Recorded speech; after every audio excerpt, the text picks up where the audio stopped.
Seja muito bem-vindo ou bem-vinda. Eu sou Alex Coy e eu trabalho com desenho há mais de 10 anos.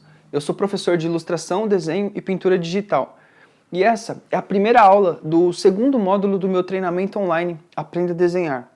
Nessa aula eu falo um pouquinho sobre percepção visual, sobre estilo de desenho e falo mais algumas coisas que são muito importantes na sua formação como desenhista. Então eu resolvi liberar essa aula para você ver um pouquinho do que rola lá dentro do treinamento. Se você quiser mais informações, aqui abaixo tem um link, você pode clicar e ver o que tem nesse curso de desenho que eu criei. Então eu quero te fazer o convite para assistir essa aula. E eu espero que ela te ajude de alguma maneira a melhorar como artista. Tá ok? Vamos para a aula então.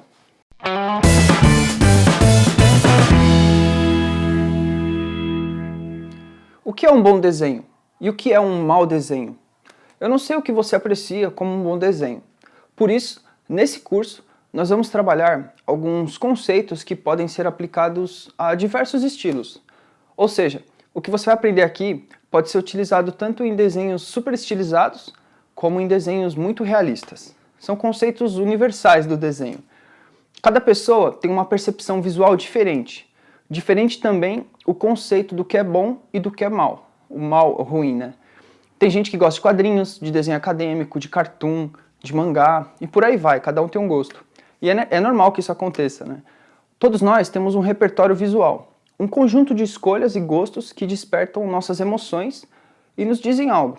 Provavelmente o estilo que mais mexe com você, que mais te emociona e te deixa pensando: caraca, como alguém pode fazer isso? Como alguém pode criar algo tão bom desse jeito? É o que você vai querer seguir, é o que você vai tentar fazer. No módulo anterior, nós já falamos sobre mimimi e sobre não conseguir fazer algo. Então, por mais complexo que seja o estilo de desenho que você quer fazer, que você quer desenhar, você deve primeiramente acreditar que você consegue e estudar com afinco, né, com muita dedicação para você chegar lá. Dentro do nosso repertório estão algumas forminhas ou modelinhos que a gente adquiriu ao longo da nossa vida e da nossa prática do desenho. Por exemplo, é muito comum um adulto desenhar igual uma criança. E por que isso acontece? O adulto provavelmente parou de desenhar quando ainda era uma criança e nunca mais evoluiu aquele desenho, nunca mais desenvolveu os seus modelinhos, né? E não aumentou o repertório visual. Se eu pedir para você desenhar uma cadeira, provavelmente você sabe desenhar uma cadeira. Se eu pedir para você desenhar uma outra cadeira diferente, você vai saber também. Mas se eu te pedir para desenhar 15 cadeiras diferentes, você provavelmente vai começar a se repetir. E as cadeiras vão sair com alguns elementos, alguns pontos repetidos. Você vai colocar uma rodinha em uma e lá na 15ª ela vai aparecer também. Porque o seu repertório ele foi todo gasto. Então é como se você tivesse usado todos os elementos de cadeira que você conhece. É exatamente aí que o hábito do desenho de observação entra. Essa prática ela vai te ajudar muito e ela vai expandir o seu repertório. Vamos pegar aqui uma situação bem simples para você entender melhor o que eu estou querendo te dizer com esse papo de cadeira e tal. Se hoje eu te pedir para desenhar 15 cadeiras diferentes, o resultado vai ser 1. Aí eu te proponho passar uma semana fazendo desenhos de observação, você olha e desenha, de cadeiras, só cadeiras. Você vai perceber detalhes, estruturas, materiais, enfim, você vai desenhar dezenas de cadeiras. Todas as cadeiras que você encontrar no seu dia a dia, você vai desenhar. Cadeiras da sua faculdade, da sua casa, da casa da sua namorada ou namorado, do seu trabalho, enfim, diversas cadeiras. Então, depois dessa uma semana de imersão desenhando cadeiras, eu vou te pedir novamente para você desenhar 15 cadeiras diferentes. Você já imagina qual vai ser o resultado, né? Depois dessa uma semana estudando cadeiras, vão aparecer muitas cadeiras diferentes, se eu te pedir para você desenhar 15 novas cadeiras. Serão cadeiras mais convincentes, mais reais, e de certa maneira você experimentou aquelas cadeiras e você assimilou, você colocou elas no seu repertório. Ou seja, as suas forminhas de cadeiras aumentaram. Quando a gente pede para algum adulto que não desenha desde criança para fazer algum desenho, ele não sabe observar o que está ali na frente dele. Então, ele recorre ao seu próprio repertório, ele recorre às forminhas, né, que a gente vai chamar. Então, ele fica extremamente limitado nos resultados dos desenhos dele. Além de desenhar bastante, de observação e de memória, eu te recomendo que você pesquise sobre todos os estilos de desenho que você conseguir, para você ter contato com isso. Isso só vai te enriquecer como artista e a sua experiência visual, seu repertório vai ficar muito maior. Isso vai ser ótimo para você. Mesmo que você desenhe apenas mangá, ou quadrinhos, ou desenho realista, por exemplo. Se você estuda outros estilos de desenho, você conhece a história da arte e bebe de outras fontes, você lê livros, você estuda, o seu desenho vai ficar diferente. Você vai ser um desenhista com algo a mais para dizer. Cada pessoa tem a sua maneira de dizer algo. Uns falam mais alto, outros falam mais baixo. Tem alguns que mal falam, mas todas as pessoas têm a sua maneira de dizer algo. Com desenho é a mesma coisa. Então, eu separei aqui 2 artistas bem diferentes que você tem que conhecer, é importante que você conheça. Eles têm maneiras muito diferentes de abordar o desenho e a expressão de cada um. Você vai ver isso refletido nas obras deles. E eles usam materiais diferentes do que a gente usa aqui nesse curso, mas eu quero que você note a expressão de cada um, como ela é particular. Lembra do que eu estava falando da voz. Cada um tem sua voz e sua maneira de dizer algo. Então presta bastante atenção.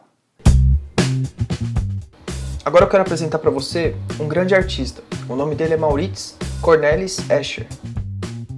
Ele é conhecido mesmo como Escher. Ele foi um artista gráfico holandês que foi muito conhecido pelas xilogravuras e litografias. Xilogravuras são gravuras em madeira e litografias são gravuras feitas em pedra. E ele fez muitos desenhos também. Ele viveu entre o período de 1898 e 1972.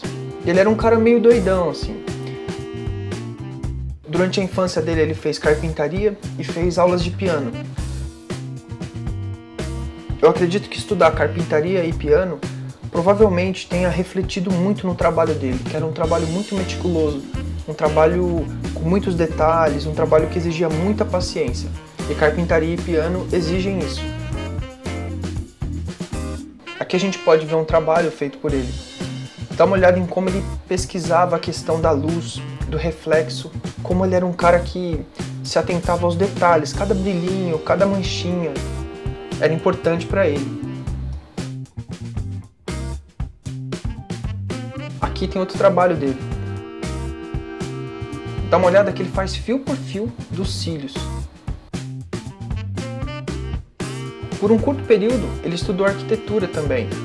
E isso a gente pode ver porque muitas das obras dele têm questões de arquitetura. Então dá uma olhada como ele faz essa água subir, depois descer, depois subir de novo.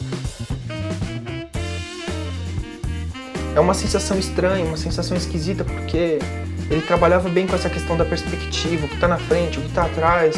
Ele confundia muitas vezes o observador.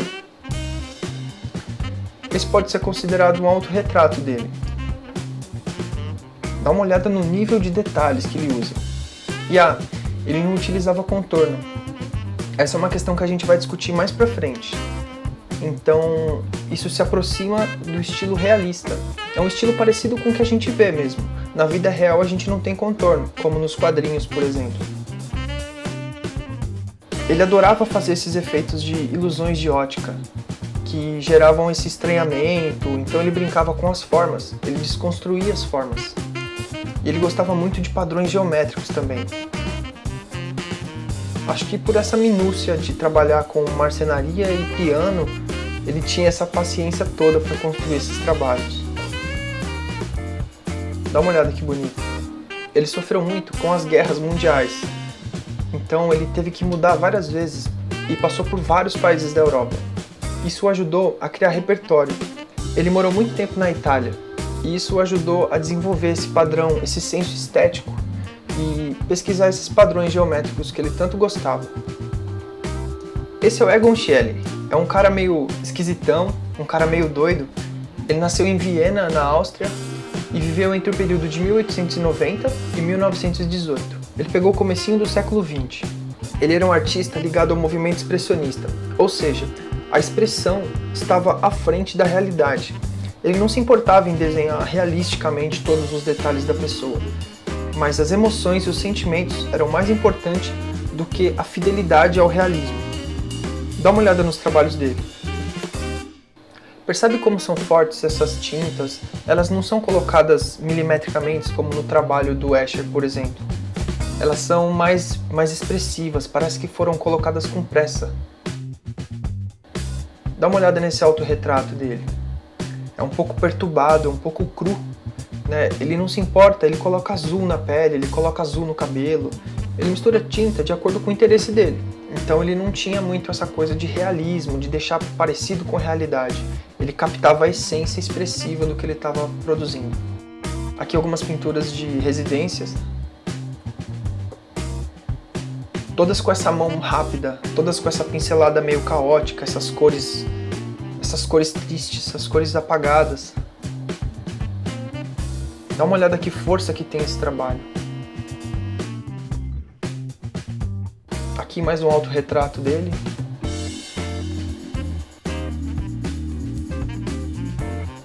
Em 1907 ele conheceu um artista chamado Gustav Klimt, que é um artista que a gente vai falar mais pra frente.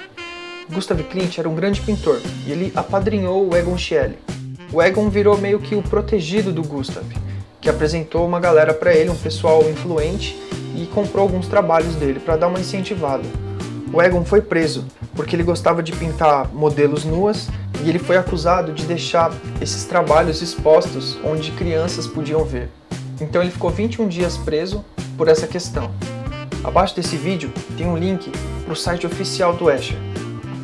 E tem também um link para um site com os trabalhos do Egon Schiele. Dá uma olhada para você conhecer melhor o trabalho desses dois artistas. Com certeza, eles vão ser muito importantes na sua formação. E qual dos dois é o melhor? O Egon Schiele ou o Escher? Um estilo é mais expressivo, um outro estilo é mais geométrico, mais certinho, mais contido. No desenho, não tem essa de melhor ou pior. Tem o que você escolhe fazer. Compreendendo bem o que nós vamos discutir nesse curso, você vai poder aplicar esse conceito em qualquer estilo de desenho que você decidir seguir. E você vai poder transitar entre os estilos também. Se você praticar bastante, você vai conseguir desenhar mangá, você vai conseguir desenhar bem quadrinhos, desenho realista. O escritor Rubem Alves tem uma frase muito boa: desaprender é tão importante quanto aprender. E nós vamos começar dessa maneira. Nós vamos começar desconstruindo, desaprendendo. Se você já é aluno do curso online Aprenda a Desenhar, abaixo desse vídeo vai ter um exercício desta aula. Clica aqui e faça um download e pratique o exercício. E tem também dois documentários sobre os artistas que eu citei anteriormente, o Egon Schiele e o Escher, para você conhecer mais sobre esses dois grandes artistas que são nomes importantes na história da arte. Se você ainda não é aluno do curso Aprenda a Desenhar, clica no link da descrição desse vídeo aqui abaixo e você vai poder assistir algumas aulas gratuitas que eu preparei para você. Eu fico por aqui então e até a próxima aula.